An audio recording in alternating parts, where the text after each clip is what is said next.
नमस्कार, हरे भूमि news bulletin पर आपका स्वागत है। सबसे पहले बात करेंगे कांग्रेस के दो डिप्टी सीएम की।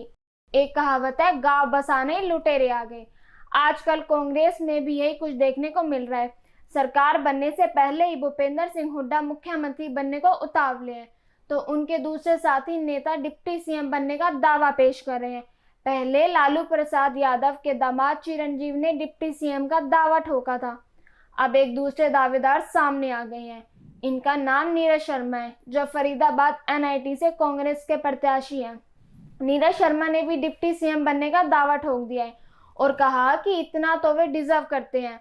नीरज शर्मा की इच्छा भविष्य में चीफ मिनिस्टर बनने की भी है, लेकिन उन्होंने कहा कि जब तक भूपेंद्र हुड्डा जिंदा है वे मुख्यमंत्री बनने के बारे में सोचेंगे भी नहीं।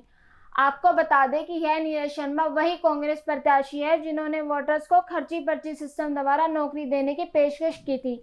इनका एक वीडियो भी वायरल हुआ था जिसमें नीरज शर्मा कह रहे थे कि 50 वोट पर एक नौकरी मिलेगी। शर्मा जी की इस ऑफर के चर्चे मुख्यमंत्री के सोशल मीडिया अकाउंट तक पहुंच गए थे। अब डिप्टी सीएम का दावा ठोककर नीरज शर्मा फिर सुर्खियां बटोर रहे हैं। नीरज शर्मा की दावेदारी से रेवाड़ी के प्रत्याशी चिरंजीव के भी कान खड़े हो गए हैं।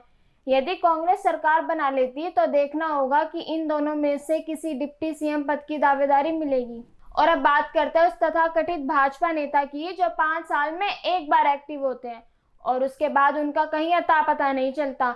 जी हाँ, हम बात करें भाजपा के पूर्व राज्यसभा सांसद सुभाष चंद्रा की। जब से सुभाष चंद्रा की वैल्यू भाजपा में कम हुई है, वे लगातार अपनी ही पार्टी के प्रत्याशियों को निशाना बनाने में लगे हुए हैं। 3 दिन पहले उन्होंने हिसार में भाजपा प्रत्याशी डॉक्टर कमल गुप्ता को झटका देते हुए निर्दलीय प्रत्याशी सावित्री जिंदल के समर्थन का ऐलान किया था और अब वे आदमपुर में कुलदीप बिश्नोई के बेटे के खिलाफ चुनाव प्रचार करने जा रहे हैं। सुभाष चंद्रा ने आज आदमपुर के कांग्रेस प्रत्याशी के समर्थन में जन समर्थन अभियान चलाया और कांग्रेस को वोट देने की अपील की।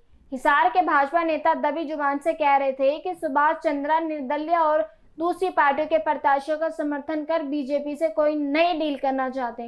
सुभाष जी देश के बहुत बड़े बिजनेसमैन हैं, इसलिए कोई काम बेवजह नहीं करते। अगली खबर सिरसा से आ रही है, जहां 26 साल के युवक के सरेआम गला काटकर हत्या कर दी गई।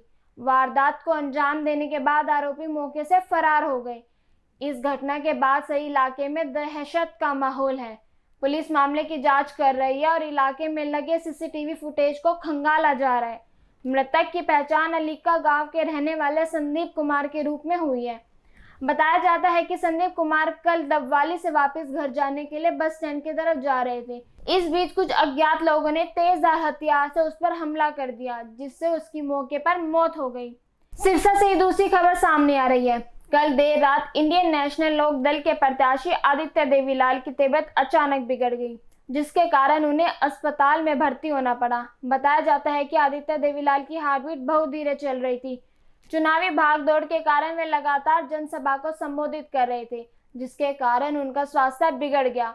डॉक्टर ने उन्हें कुछ दिन आराम करने की सलाह दी। आदित्य देवीलाल के भाई अनिरुद्ध ने बताया कि आदित्य का इलाज हनुमानगढ़ के प्राइवेट हॉस्पिटल में चल रहा है और अब वे ठीक हैं। और अंत में खबर उत्तर प्रदेश के मुख्यमंत्री आदित्यनाथ योगी की। योगी ने आज हरियाणा के नरवाना क्षेत्र में चुनावी रैली की।